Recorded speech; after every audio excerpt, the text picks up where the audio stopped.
In September of 2020, my dad died. Not from COVID-19, just old age, as they say. He was a month shy of 91 years old. He and my mom enjoyed 64 years of wedded bliss. I'd like to back the story up a bit. My folks were both born and raised in the Decorah area.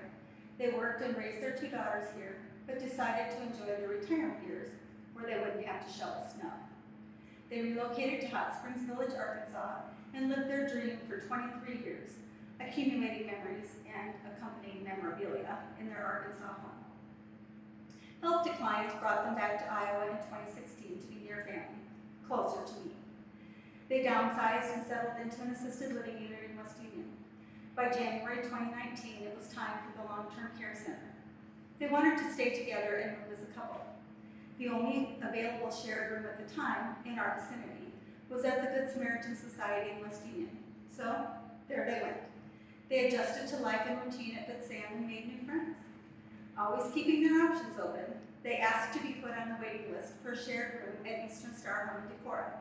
They had family and friends living there, and it was familiar. Home. Then 2020, pandemic, lockdown, isolation, window visits. No more card playing, no more musicians, friends, volunteers, or clergy allowed into the facility. No visiting with other residents. Luckily, they had each other, but still the days were often long. I got a call from Eastern Star at the end of June.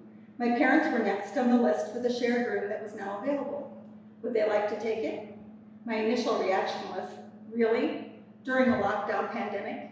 Moving 2 elders from one care facility to another? Is this a good idea? So I stood outside the window of my folks' room at Good Sam and asked what they thought about a move to Decorah. My mom said, I guess we should start packing. The decision was made.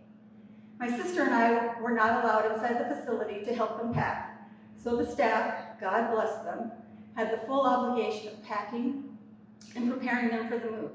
My only task for this move was to arrange and drive the U-Haul truck.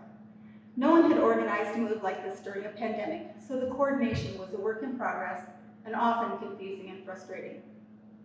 More than one person commented that you don't often see a U-Haul pull up to move someone from a long-term care facility, sign of the strange times we were in.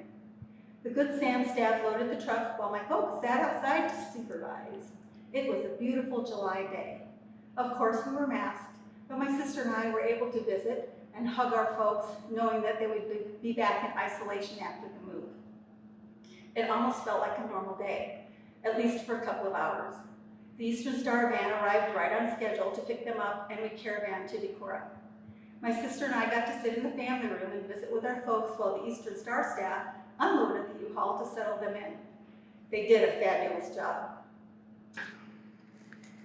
My folks liked their new room, but the continued lockdown and isolation was frustrating and disheartening, and yes, depressing. The Eastern Star staff was and continues to be compassionate and helpful. Even so, to be kept distance from those you love is very difficult. My dad's health declined and he was hospitalized in September. No one was allowed to see him until his COVID-19 test result was negative. He was sick and alone. Yes, the hospital staff took good care, but no familiar face was there for him. Everyone was masked and sanitized. All we could do was pray.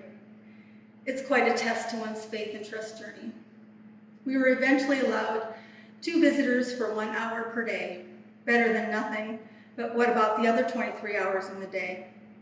Who would luckily draw the winning straws or win the best 2 out of 3 rock, paper, scissors to be today's visitors? It wasn't long before hospice was involved, which allowed my mom, sister, and I unlimited visitation, but no other family or friends. At that point, Dad's condition had declined and he was no longer able to communicate verbally. I understand doing what we can to keep everyone as safe as possible, but when you know the moments with someone you love are coming to an end, those moments are made more precious. The frustration with limiting those moments increases exponentially. My dad loved music and loved to sing. September 22nd, during our morning visit, my mom, sister, and I sang every song that popped into our heads for about 2.5 hours. There was so much love and joy. Dad squeezed our hands and joined in making sounds as he was able. Our morning of family singing was a beautiful gift that I would carry with me always. As I was sitting with my dad while he rested after our musical morning, I noticed a blue jay couple flying to get my attention outside the hospital window. It felt like some sort of message from me from my dad, but I'm still pondering its meaning. I think he wants me to continue noticing signs that remind me of his love. He passed peacefully later that afternoon. The funeral was strange, with limits to how many people could attend. Mask wearing, no group singing, no hugs, no luncheon. We did have a small socially distanced family gathering at the Country Inn meeting room. Unexpected but insightful life lessons on grief and life within the confines of pandemic rules. We know the one thing we can count on is that life will change. We will eventually find our new normal, whatever that may be. Until we get there, I know my dad lived a full and amazing life of adventures, love, joy, and music. I will do my best to follow his example. Bye, Dad. I love you.